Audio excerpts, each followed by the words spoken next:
우리가 히브리서 11장, 소위 믿음장이라고 하는 이 11장에 와서는 믿음의 선진들의 믿음의 성격들을 하나씩 살펴보고 있습니다. 그래서 좀 지체되는 마음이 있습니다. 이 코로나 숲을 히브리서 강의가 끝나야 뚫고 나갈 것 같다고 그래서 좀 빨리 끝나기를 원하시는 분도 계시는데, 히브리서 11장에서 이 한 분 한 분의 믿음의 선진들의 그 믿음의 성격들을 살펴보는 것이 굉장히 의미가 있다고 생각해서 한 분 한 분씩 이렇게 생각해 보고 있습니다. 근데 한 가지 이 믿음의 선진들의 믿음의 성격에 공통점이 있는 것을 발견하게 되는데, 처음으로 살펴보았던 아벨부터 이렇게 얘기하죠. 그가 죽었으나 그 믿음으로써 지금도 말하니라. 이 죽음에 대한 이야기를 반드시 언급하며 시작하죠. 죽었으나 여전히 그 믿음이 오늘 현재 시제로 말하고 있다.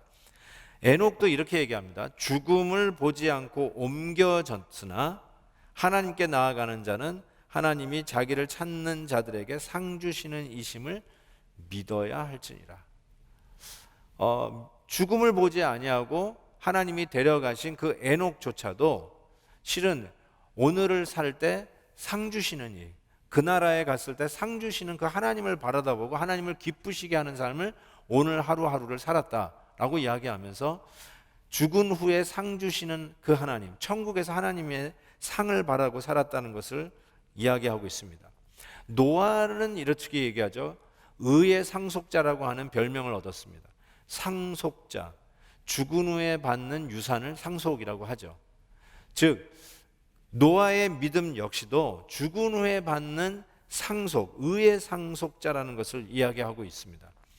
아브라함은 우리가 3번씩이나 시간을 내어서 살펴보았는데, 아브라함이 자기와 더불어 아들 그리고 손자까지 장막에 거했다고 했는데, 그럴 수 있었던 이유는 우리의 본향 하나님의 도성을 바랐기 때문이라 하면서, 아브라함과 그 믿음의 소위 조상들이 어떻게 그렇게 믿음으로 살 수 있었는가?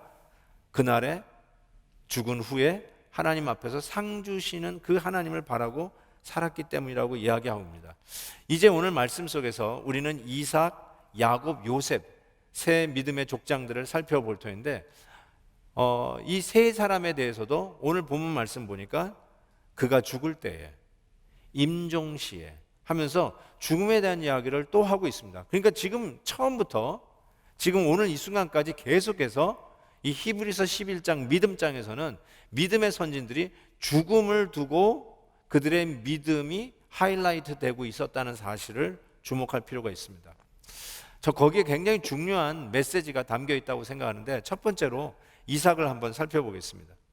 이삭은 장차 있을 일에 대하여 야곱과 에서를 축복하였다라고 하면서 믿음의 전당이라고 부르는 홀 오브 페임이라고 부르는 이 히브리서 11장에 이삭의 평생에 한 가지 주목할 만한 믿음의 행위를 이 히브리서 설교자가 지목해서 적어놨는데, 그것이 뭐냐면 자기의 그 쌍둥이 두 아들 야곱과 에서를 축복한 사건을 by faith, 믿음의 가장 훌륭한 업적, 적어도 히브리서 설교자에게서는 하나를 꼽으라면 바로 이 사건을 꼽습니다 하고 여기에 적어놨다는 것이죠. 실은 이 사건의 내용이 창세기 27장에 나와 있는데, 27장 2절에 보면 이렇게 되어 있어요. 이삭이 이르되 내가 이제 늙어 어느 날 죽을는지 알지 못하니. 바로 이게 컨텍스트였어요. 내가 언제 죽을지 모르니까 내가 이제 이 야곱과 에서를 불러서 축복해야 되겠다라고 했는데, 그 축복한 사건이 히브리서 설교자가 이삭의 믿음의 가장 중요한 사건으로 적어놨다는 것이죠. 도대체 이게 무슨 의미가 있길래 자기가 이제 언제 죽을지 모르는 그 상황 속에서 야곱과 에서를 축복한 사건이 믿음의 가장 하이라이트로, 적어도 히브리서 설교자 입장에서는 그것이 중요한 사건으로 적어놓았을까? 잠시 후에 그 의미를 우리 야곱이 한 그 믿음의 행위와 더불어 생각해 보겠습니다. 야곱에 대한 것도 마찬가지입니다. 야곱이 창세기에 얼마나 그의 삶이 많이 기록되어 있습니까? 그럼에도 불구하고 야곱의 믿음의 그 행위 중에 가장 기억할 만한 하나를 히브리서 설교자가 기록되었는데, 그것은 믿음으로 야곱은 죽을 때에 요셉의 각 아들에게 축복하고 그 지팡이 머리에 의지하여 경배하였다. 이렇게 적고 있습니다. 그러니까 이 지팡이 머리를 의지했다는 말은 그만큼 나이가 들었다는 거죠. 죽을 때가 되었다는 것이죠. 창세기에 나와 있는 그 사건의 기록을 보면 침대로 나와 있습니다. 침대든 지팡이든 실은 자음은 히브리어로 같은 자음입니다. 근데 둘 다 의미하는 거는 정말 나이가 들어서 죽기 얼마 직전 그런 뉘앙스를 풍기는 것이 사실입니다. 즉 그가 죽을 때 야곱에게 있어서 남길 만한 믿음의 업적 중에 하나가 뭐냐? 그 수많은 일들 가운데 저 같으면 야뽕 나루토가 제일 먼저 솔직히 기억납니다. 그래서 하나님과 씨름하며 이스라엘이라고 하는 이름을 받았던 이스라엘 민족의 근간과 뿌리를 이루었던 그 사건을 저는 하이라이트로 두고 싶은 마음이 간절한데, 히브리서 설교자는 그가 죽을 때 요셉의 두 아들 므낫세와 에브라임을 축복한 사건을 야곱의 전생에 딱 하나 믿음의 사건을 뽑자면 히브리 설교자는 이 사건을 뽑아서 기록하고 있다는 것이죠. 여러분도 알다시피 도대체 요셉의 두 아들을 축복한 사건이 무엇이길래 여기 믿음의 전당에 이 사건이 기록되어 있을까요? 창세기 48장에 나와 있는 내용을 보면 우리가 알 수 있습니다. 야곱이 이제 죽게 되었을 때 애굽의 총리로 있었던, 아직도 현역으로 뛰고 있었던 요셉이 아버지의 이 데스베드, 죽음의 임종을 지키기 위해서 두 아들을 데리고 찾아오죠. 그러니 야곱의 아들들을 하나하나를 야곱이 축복했는데 요셉이 아버지에게 자기의 두 아들 므낫세와 에브라임을 축복해 주기를 원해요. 그래서 죽기 일보 직전에 무슨 기력이 있었겠어요? 지팡이에 몸을 의지하고 있는 이 야곱이 축복해 주기를 원해서 장자 므낫세를 야곱의 오른손이 가도록 야곱의 오른쪽에, 그리고 차자 에브라임은 야곱의 왼손이 가도록 야곱의 왼쪽에 세웠습니다. 그런데 정작 축복기도 해줄 때 야곱이 어떻게 했습니까? 손을 엇갈렸어요. 그래서 오른손이 차남 에브라임에게, 그리고 왼손이 장남 므낫세에게 가게 됐어요. 이것을 본 요셉이 언짢았어요. 좋아하지 않았어요. 그래서 아버지한테 가서 아버지, 손이 바뀌었습니다. 그러면서 아버지의 손을 빼서 우수를, 오른손을 다시 자기의 장남 므낫세에게 옮기려고 할 때, 이때 본문에서 창세기 48장 보니까 야곱이 이렇게 얘기해요. 나도 안다 내 아들아, 나도 안다. 그도 한 족속이 되며 그도 크게 되려니와 그의 아우가 그보다 큰 자가 되고 거의 자손이 여러 민족을 이루리라. 이 말이 뭐냐면, 우리가 아무리 인간적인 방법과 계획과 발버둥을 쳐도 결국은 하나님의 뜻이 이루어진다는 것을 알아라 라는 것이죠. 내가 몰라서 이렇게 손을 엇갈린 게 아니라 내가 살아보니까 이제 늙어 죽어 일보 직전인데 내 인생 통째로 탁탁 떨어서 액기스 한 방울 뚝 떨어뜨린다면 내가 얻은 결론이 이거다. 내가 그런 인생을 살아봤는데 내가 내 밥그릇 챙기려고 그렇게 뛰어다니고 내 꾀를 내고 내 모략으로 모든 거 내가 얻고 싶은 거 얻고 생활해 왔는데 결국 뒤돌아보니까 내 뜻대로 되는 게 아니라 하나님의 뜻대로 되더라. 내가 아무리 애쓰려고 되는 것이 아니라 결국은 하나님의 뜻이 되더라. 지금 그 얘기를 하고 있는 거거든요.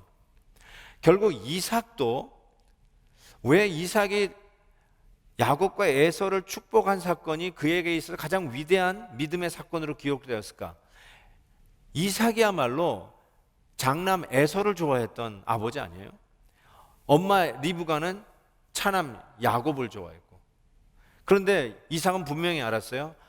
이미 뱃속에 있는 그 리브가 뱃속에 있는 이 쌍둥이, 큰 자가 작은 자를 섬길 것이다. 하나님의 뜻이었어요.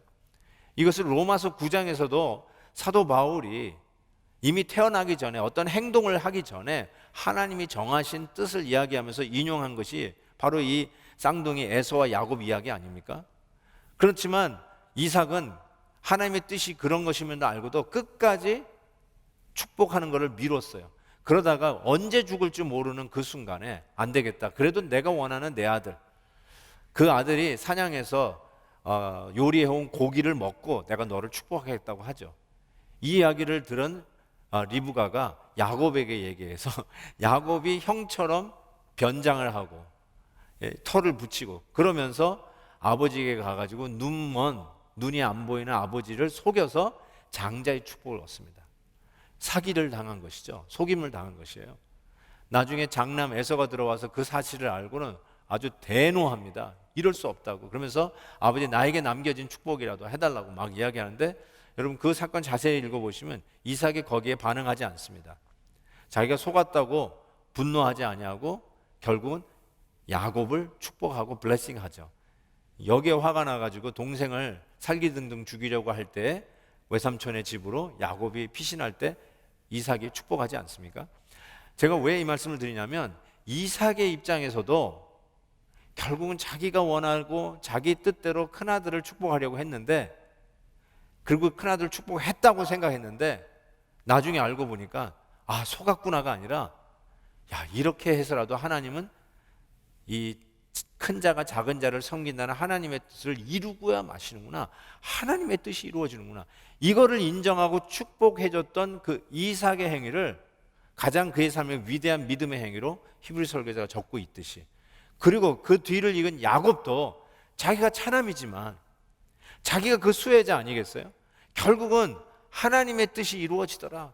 내가 모든 인간적인 방법을 다 쓰고 곤모술수 쓰고 자기의 머리를 총동원하고 약삭빠르게 자기의 밥그릇을 다 챙기면서 내 것은 내가 챙긴다고 뛰어봤는데 결국 그의 인생을 다 살고 죽기 직전에 이 요셉의 두 아들을 축복하면서 하나님의 뜻이 이루어지더라. 하나님의 뜻이 에브라임이다. 그래서 내 마음대로 하는 것이 아니라 하나님의 뜻이 이루어지더라. 요셉이 아무리 불편하고 언짢아도 요셉아 나도 한다, 네 마음 나도 아는데 그러나 하나님의 뜻이 이루어진다. 바로 이것이 전 인생을 살고 우리 다음 세대에게 물려주는 엑기스로 결국은 하나님의 뜻이 이루어진다. 인간이 아무리 술수를 써도 인간의 뜻이 쓰는 것이 아니라 결국은 하나님의 뜻이 이루어지고, 지금은 눈에는 보이지 않고 증거가 제대로 잡히는 것 같지 않다 할지라도 분명한 것은 하나님의 약속, 하나님의 뜻은 반드시 이루어지더라. 이거 붙들고 가라고 하는 그 마지막의 모습을 가장 하이라이트된 그들의 믿음의 행위로 적고 있다는 것입니다. 요셉은 어떨까요? 요셉이야말로 창세기 50장에 걸치는 이 방대한 분량의 3분의 1 정도가 요셉의 이야기라 해도 과언이 아닐 정도로 요셉의 치적, 업적들은 정말로 무궁무진합니다. 요셉에 있어서의 가장 위대한 믿음의 행위를 꼽으라면 여러분도 여러 개 꼽을 수 있을 거라고 저는 생각해요. 형들에게 핍박을 당해서 노예로 팔려간 그 순간부터 그 누명을 쓰고 감옥에 들어간 일들, 17살에 팔려가서 결국 31살에 애굽의 국무총리가 되는 이 인간 승리의 역적 다큐멘터리 드라마, 그 주인공 이 요셉에 대해서 이야기할 것이 얼마나 많이 있겠습니까? 나중에 자기의 신분이 드러나고 자기 가족들을 구원해내면서도 그 형들에게 복수하지 아니하고 하나님이 나를 여기에 미리 보내셨다라고 하는 그 놀라운 믿음의 고백, 저는 이런 것들이 요셉의 그 믿음의 업적으로 홀 오브 페임, 히브리서 11장에 기록되어져야 할 사건이라고 생각했는데, 요셉에게서 가장 멋진 믿음의 하이라이트를 히브리 설교자가 뭐라고 적고 있는가 보았더니 이렇게 적고 있어요. 믿음으로 요셉은 임종시에 이스라엘 자손들이 떠날 것을 말하고 또 자기 뼈를 위하여 명하였다, 이렇게 얘기했어요. 요셉이 죽어가면서 뭐라고 얘기했다고요? 그 자손들을, 자기의 아들들, 손주들, 심지어는 고손주들도 있었어요. 그들에게 뭐라고 얘기하냐면 너희들 여기서 살 게 아니라 여기를 떠나라. 어디로요? 여기 이스라엘 백성 여기를 떠나는데 떠날 때 기억하라, 내 뼈도 가져가라. 나는 여기에 묻히지만 떠날 때 나를 여기에 두지 말고 이 뼈를 가지고 가라. 이것이 그 수많은 요셉의 남긴 업적 중에 믿음의 전당에 들어갈 하나의 사건으로 이 히브리 설교자가 꼽고 있다는 것. 이게 그 다른 것을 다 제치고 들어갈 만한 믿음의 업적이었을까? 이 질문을 던지게 돼요. 요셉이 정말 죽은 후에는 출애굽한 것이 그 이후 300년 지나고서야 출애굽을 하죠. 그렇죠? 300년 가까이의 세월을 지나고 나서야 출애굽을 하는데, 우리 나중에 아시지만 여호수아 장군이 가나안 땅을 점령하면서 그때 정말로 요셉의 뼈를 가지고 와서 가나안 땅에 묻습니다. 300년이 지나도 그 명령이 여전히 이루어졌다는 사실, 저는 이것이 상당히 놀라운 일이라고 저는 생각해요. 이게 정말로 지켜졌구나. 저는 묘지에 대해서 좀 관심이 있어가지고 최근에 좀 묘지를 좀 알아봤습니다. 저는 아직 제가 제가 죽으면 묻힐 묘지는 없습니다. 없지만 혹시나 하고 좀 알아볼 관심이 있어가 좀 알아봤어요. 근데 여러분, 묘지를 지금 사신 분들도 꽤 되실 것 같은데, 묘지를 사면 그 묘지 자리의 소유권이 몇 년이나 유지되는지 혹시 아시는지요? 아마 대부분 내가 묻힐 묘지를 사면 마치 문서가 있잖아요. 그러니까 이건 영원히 내 땅이고 내 묘지라고 생각할지 모르지만, 법적으로 75년, 물론 주마다 조금씩 다릅니다. 75년 혹은 100년 이상 그 땅을 소유할 수 없습니다. 아마 모르셨을 거예요. 뭐 이렇게 국립묘지라든지 뭐 이런 정부에서 관리하는 그런 공로자들이 묻히는 그런 거 빼고는요, 개인적으로 하다못해 여기 공동묘지 로즈힐이나 심지어 여기 퍼시픽 메모리얼이나 이런 데 묘지는 법적으로 75년 혹은 100년 이상 리스를 해서 가질 수가 없어요. 그 말은 여러분이 다시 리리스를 하지 않으면 그 땅의 소유를 주장할 수 없고, 그 누가 와서 그 땅에 다른 사람을 거기에 안장을 한다라도 여러분이 자기의 소유권을 클레임할 수 없습니다.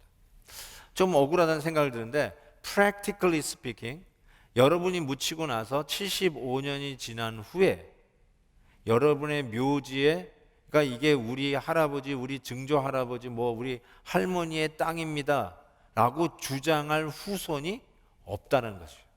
Practically speaking, 75년 후에 그 누가 와서 여러분의 무덤을 다른 사람의 무덤으로 바꿔도 그 어느 가족도 이거 왜 우리 땅에다가 그러냐고 라고 주장할 사람이 아무도 없다는 거예요. 이야기를 하니까 참 슬퍼지는데요, 그걸 아셔야죠. 100년 후에 누가 우리의 무덤을 찾아오겠습니까? 한번 여러분 할아버지나 증조 할아버지, 선산이 있는 분들은 물론 가겠지만 할아버지 무덤을 찾아가시는 분 계세요? 정기적으로? 지금 현재 우리 할아버지 무덤을 찾아가시는 분 계세요? 없잖아요. 저는 우리 할아버지 무덤이 어디 있는지도 모릅니다. 할아버지가 제가 태어나기 전에 돌아가셨기 때문에 할아버지 묘지를 가본 적이 없어요. 자, 제가 왜 이 말씀을 드리냐면, 100년 미만에 우리들의 어떤 흔적이 끝나요. 선산이 없는 한. 그렇죠? 그래서 선산을 지키려고 하시는 분도 있는 것 같은데, 어쨌든 근데 요셉의 경우를 생각해 보자고요. 그가 이 이야기를 마지막 유언으로 자손들에게 남겨놓고 300년이 넘은 세월 후에 여전히 그의 유언이 carry out, 실행이 되어서 가나안 땅에 그의 뼈가 실질적으로 묻히는 이 사건을 보면서, 야, 이 일들이 정말 이루어졌네. 이스라엘이 애굽을 떠날 때 그의 뼈도 이 후손들이 기억하고 300년이 지났어도 그걸 기억하고 가지고 나갔네.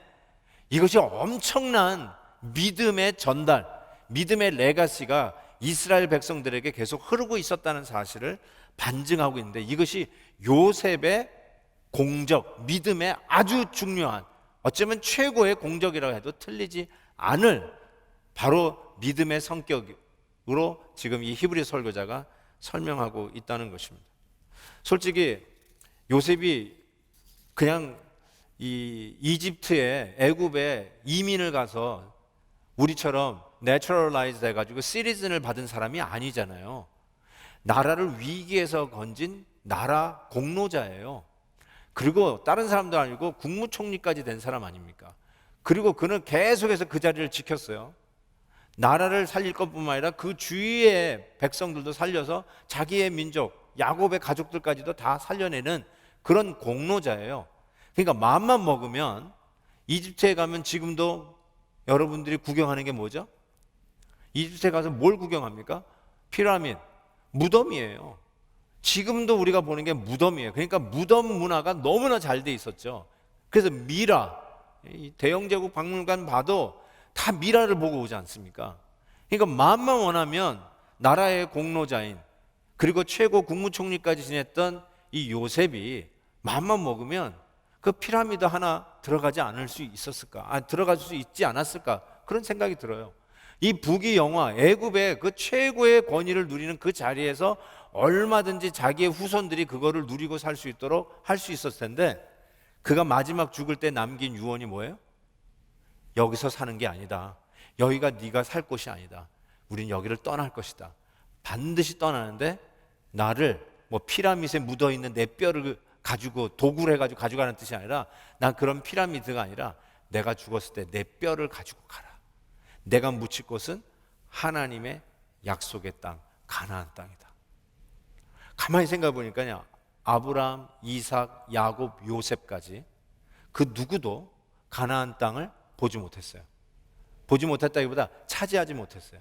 결국 하나 가진 게 아브라함이 자기 아내와 자기의 무덤으로 산 막벨라 굴 외에는 소유가 한 평의 땅도 없었어요. 하나도 현실로 만지거나 보지도 못했단 말이에요. 요셉은 애굽에서 죽었단 말이에요.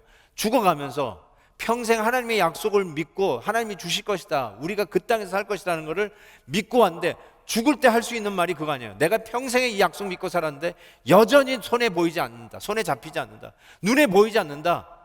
그때 자손들에게 할 수 있는 말, 얘들아 내가 평생 이 약속 믿고 살았는데 지금 죽을 때가 됐는데 아직도 실현이 안 됐다. 속았다. 믿지 마라. 이제 딴 길 가라. 알아서 가라. 이렇게 해서 죽을 수 있잖아요. 그럼에도 불구하고 요셉의 마지막 유언, 하나님의 약속은 분명히 이루어진다. 이 땅이 우리가 살 땅이 아니다. 너희들이 그 모든 혜택을 누리고 사는 이 애굽의 북이 영원한 것이야. 진짜 우리가 살아야 되고 붙잡을 것은 하나님이 주시겠다 약속하신 말씀, 우리가 분명히 그 땅에서 살 텐데 가나안 땅이다. 고로 여기를 떠나라. 그리고 떠날 때 내 뼈를 들고 가라. 이게 믿음이에요. 저는 이게 정말 믿음이라고 저는 생각합니다. 지난주에 제가 읽은 기사가 너무나도 흥미가 있어서 여러분에게 소개합니다. 어떤 기사였냐면요, 아마 여러분이 아실 거예요. 한비아 씨라고, 이 한비아 씨는 7년간의 오지 생활을 기록한 이 바람의 딸, 걸어서 지구 세 바퀴 반이라는 책으로 소위 인기 작가가 됐죠. 그리고 평생 독신으로 살았던 분인데, 이분이 58년생이더라고요. 3년 전에 60이 다 돼가지고 결혼을 했어요. 네덜란드 사람하고 결혼을 했어요. 진짜 몰랐죠. 그러니까 그게 관심이 있어가지고 인터뷰한 기사가 지난주에 떴어요. 그래서 제가 보게 되었는데요.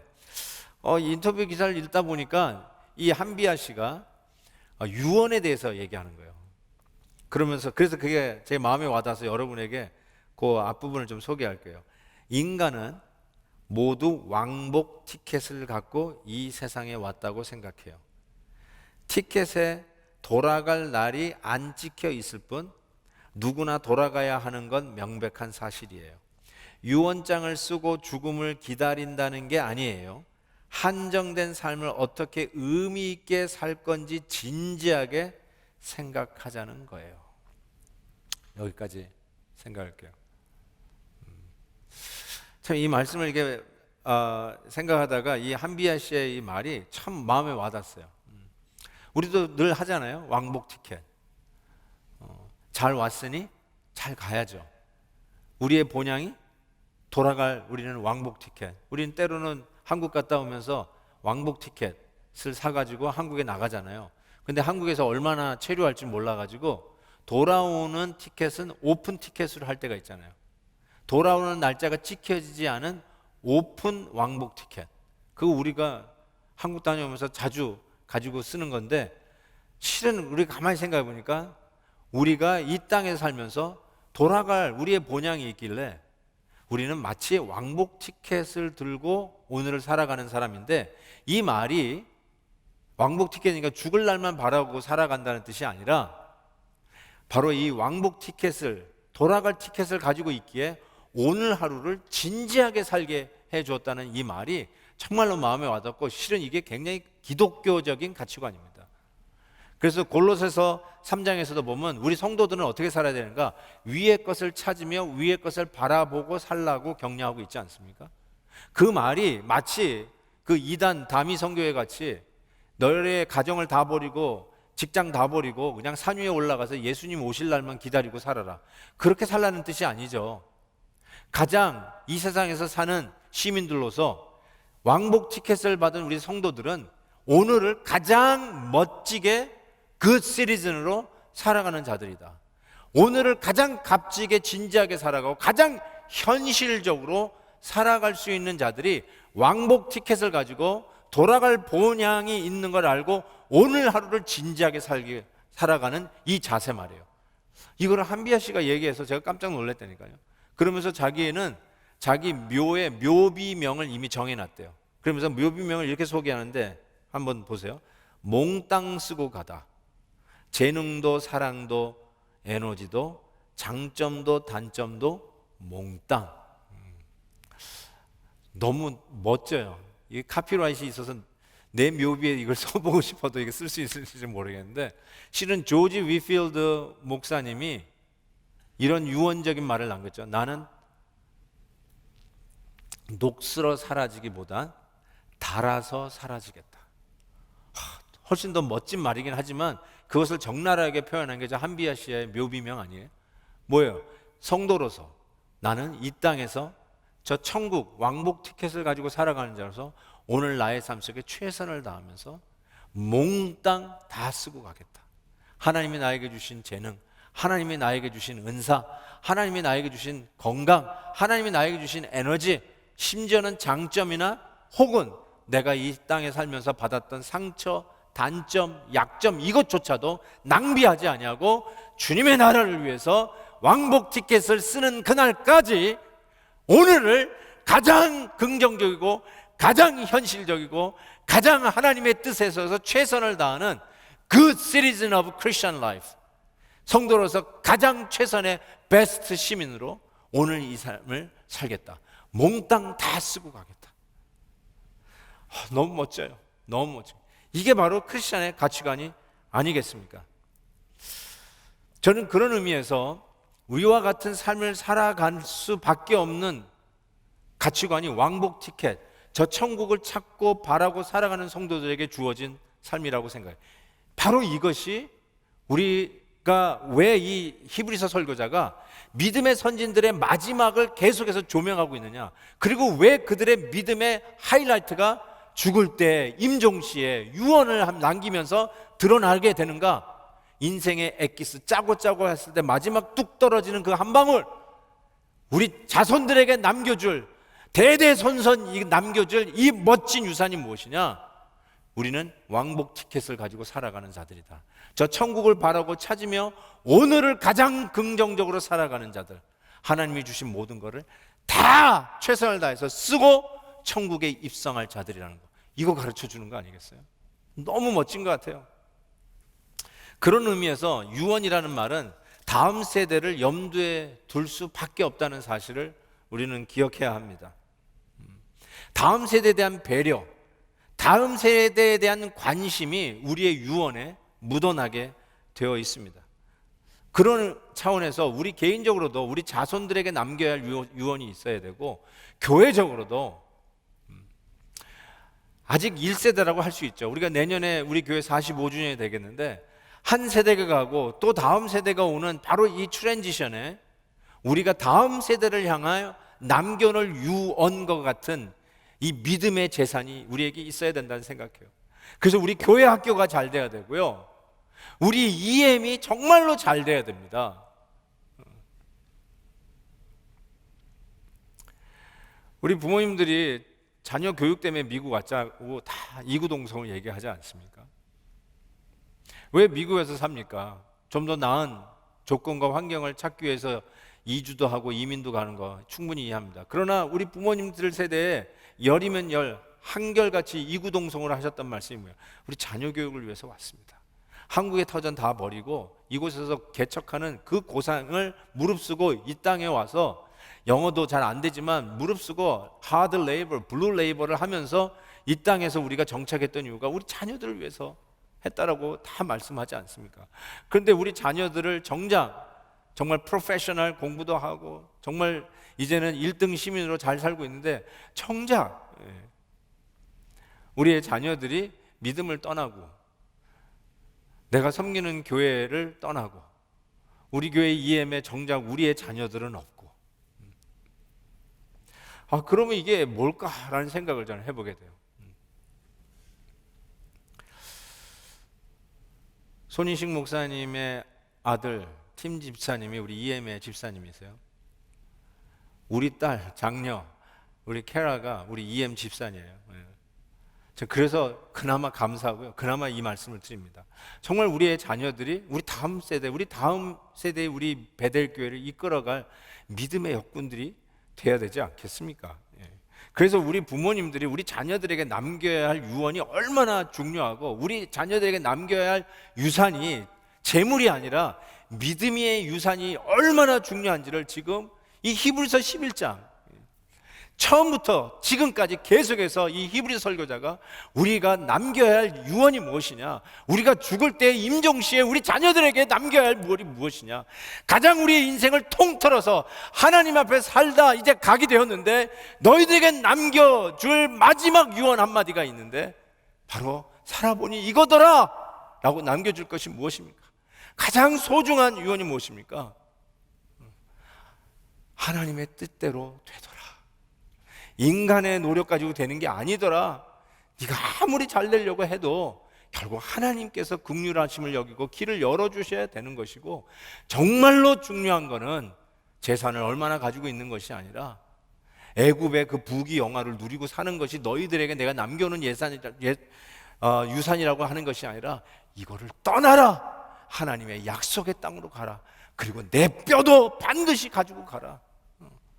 이 믿음의 이 중요성을 가르쳐준 이 유언이야말로 우리가 우리 자녀들에게 남겨줘야 할 유언이 아닌가 싶습니다.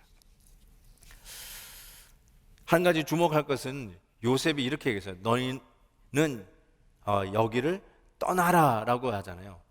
이 이스라엘 자손들이 여기를 떠나라, 그리고 내 뼈도 가지고 가라 라고 할 때 이 떠나라는 말이 원어를 보니까요 엑소더스로 돼 있어요. 엑소더스. 당연하죠. 애굽을 떠날 때 출애굽이죠. 엑소더스라고 되어 있는데 여기를 떠나라는 거예요. 엑소더스. 우리는 어차피 이 땅을 떠날 엑소더스, 왕복 티켓을 가진 자라는 거죠. 근데 진짜 왕복 티켓을 가지고 오셨던 분이 우리 주 예수 그리스도세요. 예수님께서 변화산상에서 그 모세와 엘리야 앞에서 같이 얘기하잖아요. 그래서 이 베드로가 장막 셋을 짓겠다고 하잖아요. 내가 여기가 좋사오니 하나는 주님, 하나는 모세, 엘리야를 위해서 짓겠다고 하는 바로 그 변화산상에서 예수님이 뭐라고 말씀하십니까? 나도 예루살렘을 떠날 때 이렇게 얘기하는. 근데 그때 한국말 쓰면 별세할 때 이렇게 얘기하는데 그 원어에 보면 똑같은 단어 엑소더스를 썼어요. 엑소더스. 예수님조차도 정말 그 하나님과 본체이시고 영광이 동일하신 그 주님께서 이 땅에 오셨을 때 He got 왕복 티켓, 라운드 티켓이에요. 내가 여기를 떠날 때 결국 엑소더스 하는데 엑소더스의 의미가 뭐예요? 그냥 어렵고 힘든 자리를 피해서 좀 더 편한 자리로 간다, 그 뜻이 아니라 예수님조차도 우리들의 예표로, 우리들의 삶의 하나의 모델로 결국 우리의 삶은 엑소더스의 삶이다. 이 땅이 아니라 저 천국을 바라고 저 천국을 찾으며 살아가는 자들인 것을 가르쳐 주고 있습니다. 그래서 우리에게 맡겨진, 이제 남겨진 도전은 과연 우리는 우리 자녀들에게, 우리 교회의 다음 세대에 어떤 메시지를 유언으로 남길 수 있을 것인가. 그것이 우리에게 남겨진 숙제죠. 무슨 유언을 남길 수 있을까요?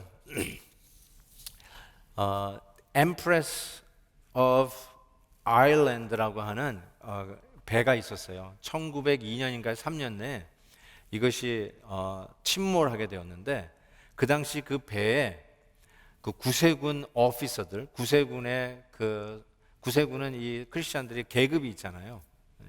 뭐 우리 기독교에는 계급이라는 게 없는데 어쨌든 구세군, 군대의 계급인데 이 구세군의 살베이션 아미의 오피서들이 자그마치 130명이 타고 있었어요. 그런데 109명이 전부 그 침몰하는 배와 더불어 수장이 되고요. 오직 21명만 살아남게 되었어요. 그 살아남게 된 분들에게 나중에 어떻게 해서 그렇게 살아나게 됐느냐 이렇게 물어보게 됐는데 자기네들이 이 수장된 이 구세군의 그 신실한 기독교인들이 자기네들에게 자기의 구명조끼를 다 벗어준 거예요. 결국 이 배에는 충분한 구명조끼가 없었어요. 그래서 자기네들의 구명조끼를 다 벗어가지고, 그래서 수장된 그 109명의 그 익사자들은 그 어느 누구도 구명조끼를 입고 있지 않았어요. 자기의 구명조끼를 전부 다 다른 사람에게 씌워준 거예요. 그러면서 그들이 이런 이야기를 했다라고 전해주는데 이것이 정말 감동이 됩니다. 그들이 자기의 구명조끼를 벗겨주면서 다른 사람이 입혀주면서 이렇게 얘기했다는 거예요. I know Jesus and I can die better than you can. 나는 주님을 알아요. 그래서 내가 당신보다 더 잘 죽을 수 있어요. 그러면서 구명조끼를 벗어서 주었다는 거예요. 저는 가만히 생각해 봤어요. 하나의 극적인 드라마와 같은 사건이었지만, 사실이지만 드라마와 같은 사건이었지만, 만약에 이들의 자녀들이 이 이야기를 들으면 어떤 마음으로 살 수 있을까 이런 생각해 봤어요. 야, 우리 엄마, 우리 아버지가 그 자기가 살 수 있었던 구명조끼를 벗어서 다른 데에게 씌워주면서 I know Jesus and I could die better than you can 했던 이 마지막 유언을 한 우리 엄마 아빠의 그 메시지를 가지고 오늘 사는 자녀들이 어떤 마음으로 살까? 우리 엄마 아빠에게서의 넘버원은 우리 하나님이셨어. 그리고 우리 엄마 아빠는 저 천국을 본향으로 알고 그 라운드 티켓을 쓰고 천국에 입성하신 분이야. 우리도 그 믿음으로 살 거야. 저는 우리 자녀들에게 이러한 메시지를 분명히 남겨야 된다고 믿습니다. 우리가 재산도 남긴다면 그것도 꼭 유언을 하십시오. 여러분의 재산 가지고 자녀들 싸우지 않게 꼭 유언을 남기십시오. 그런데 그런 것보다도 더 중요한 것이 우리 자녀들에게 내가 살아보니까 결국은 하나님의 뜻대로 사는 것이 그것이 최고다. 이 세상에 얼마나 많이 가진 것이 우리가 싸울 일이 아니다. 하나님 앞에 믿음 지키며 사는 것이 그것이 가장 지혜롭고 가장 위대하고 영광스러운 삶이다. 나는 너희들을 천국에서 꼭 만나기를 바란다. 천국에서 우리 같이 만나자. 이런 메시지를 우리 아이들에게 줘야 되지 않을까요? 왜요? 우리 성도들은 하나님으로부터 받은 이 세상을 살아가는 처방전이 딱 하나예요. By faith. 오직 의인은 믿음으로 말미암아 살리라. 그 처방을 받고 오늘 우리가 살아가는 거 아닙니까? 2000년 전에도 성도들은 믿음으로 살아야 됐고 1000년 전에도 믿음으로 살아야 됐고 지금 이 21세기에도 22세기 첨단 문화를 누리고 있으니까 우리는 좀 다른 알파로 이제는 돈으로 살아라, 명예로 살아라, 무슨 휴먼 네트워크로 살아라, 이게 아니라 지금도 우리는 어떻게 살아야 하냐? 믿음으로 살아야 될 것이고 앞으로 오는 세월 속에서도 우리 성도들이 받은 하나님으로부터 받은 유일한 처방전 By faith and by faith alone, 믿음으로, 믿음만으로 살아가는 게 우리 성도들이 받은 이 땅을 사는 처방전이죠. 실은 이것이 로마서에 나오지만 하박국 선지자가 이 처방을 받은 거 아닙니까? 하박국 선지자가 이 오직 믿음으로 살아가는 것을 이렇게 표현하고 있어요. 비록 무화과 나무가 무성하지 못하며 포도나무에 열매가 없으며 감람나무에 소출이 없으며 밭에 먹을 것이 없으며 우리의 양이 없으며 외양간에 소가 없을지라도 나는 여호와로 말미암아 즐거워하며 나의 구원의 하나님으로 말미암아 기뻐하리로다. 팬데믹 상황 속에서 또 stay at home 이 행정명령이 떨어진 이 상황 속에서 엎친격에 덮친격으로 죽으라 하는구나 하는 분도 계실 거예요. 오늘 이 상황에 정확하게 한번 적용해 봅시다. 유능한 남편이 직장에서 레이오프 당하고 월급이 보장되지 아니하고 내일의 삶이 보장될 수 없는 깜깜한 삶 속에서 그나마 투자했던 뮤추얼 펀드도 곤두박질하고 모아놨던 돈도 이제 다 날아가게 되었고, 거기에다가 내 몸에 병까지 얻어서 제대로 할 수 있는 일도 없고, 하는 것마다 안 되고 보이는 것마다 역행되고, 결국 우리는 어떻게 이 순간에 살아야 될 것인가?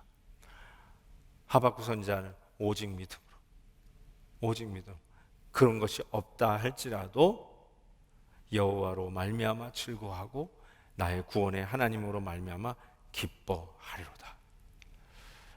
라운드 티켓, 왕복 티켓을 잡고 살아가는 자 우리들 아니겠어요? 본향 바라다 보면서 오늘 현실이 눈에 보이지 않는 이 현실이 정말 하나님의 약속대로 구체화되게 우리의 손잡힌 대로 보이지 않고 아직도 우리의 삶은 더 나아질지 보장이 없는 이런 깜깜한 순간을 우리가 한 걸음 한 걸음 걸어간다 할지라도 분명히 믿는 것은 우리는 저 본향을 향해서 간다는 사실, 그리고 우리 하나님이 우리를 붙들고 있고, 그리고 그 하나님은 당신의 약속을 반드시 지키시는 우리 신실하신 하나님이시라는 걸 믿고 우리의 삶에 이 믿음으로 살고, 바라건대 우리의 자녀들이, 우리 교회의 다음 세대들도 바로 이 믿음을 붙잡고 계속해서 요셉의 유언이 300년 이후에도 지켜지듯이 우리 교회의 이 놀라운 믿음의 유산도 300년 400년 흘러도 우리 베델교회는 여기에 우뚝 서서 우리 주 예수 그리스도의 복음의 깃발을 높이 들고 다음 세대, 다다음 세대, 4대째 5대째에도 우리 주님의 놀라운 믿음의 이 승리의 깃발을 높이 들고 나아가는 우리 교회 되기를 주의 이름으로 축복합니다. 우리 다 같이 한번 이 찬송으로 우리의 믿음을 다지는 시간이 되겠으면 좋겠습니다. 전능하신 나의 주 하나님은 능치 못할 일 전혀 없네. 우리 이 찬양으로 다시 한번 우리의 믿음을 하나님 앞에 온전히 세울 수 있기를 바랍니다. 전능하신 나의 주 하나님은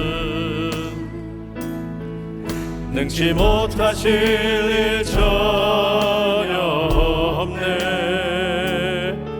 우리의 모든 간구도, 우리의 모든 생각도, 우리의 모든 꿈과 모든 소망도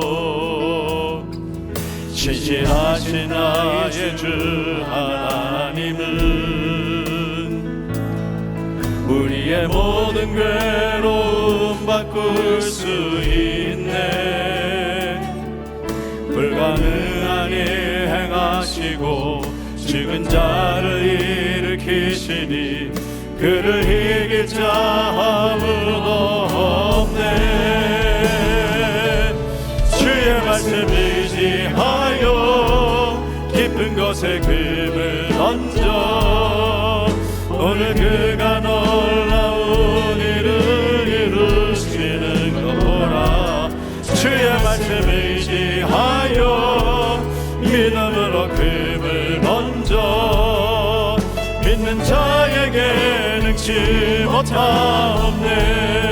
전능하신 나의 주, 전능하신 나의 주 하나님은 아멘 선포합니다. 능치 못하실 일 전혀 없네. 우리의 모든 간구도, 아멘, 우리의 모든 생각도, 우리의 모든 꿈과 모든 소망도, 아멘. 신실하신 나의 주 하나님, 신실하신 나의 주 하나님은 우리의 모든 괴로움 바꿀 수 있네.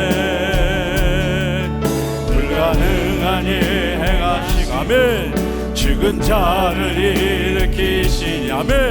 그를 이길 자 아무도 없네. 주의 말씀 의지하여, 주의 말씀 의지하여 깊은 곳에 금을 던져 오늘 그가 놀라운 일을 이루시는 것 보라. 주의 말씀 의지하여 믿음으로 금을 던져 믿는 믿는 자에게 능치 못함 없네. 선포합니다. 주의 말씀 의지하여 깊은 곳에 금을 던져 오늘 그가 놀라운 일을 이루시는 것 보라. 주의 말씀 의지하여 믿음으로 금을 던져 믿는 자에게 능치 못함 없네. 믿는 자에게 능치 못함 없네.